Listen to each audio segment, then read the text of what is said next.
Hi everyone, welcome back to my another video. Today I'm going to show in this video how to change verification email on your WhatsApp. So before going to start the video, if you're not subscribed my channel, please subscribe. So let's start the video. Guys, if you want to change your verification email on your WhatsApp, then I will show you simple method how to do this. First of all, you have to open your WhatsApp. Just tap on this three dot in top right side corner, then tap on the settings. Then tap on the accounts.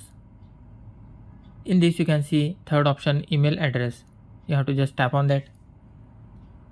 Here you will find your email ID. You can see here pencil mark. You have to just tap on that. Then tap on use different email. You have to just delete this email ID and you have to enter your new email ID. After entering the new email ID, then tap on the next and just save this. That's it guys. So in this way you can change verification email on your WhatsApp. Thanks for watching. Hope if you like this video, please like, share and don't forget to subscribe.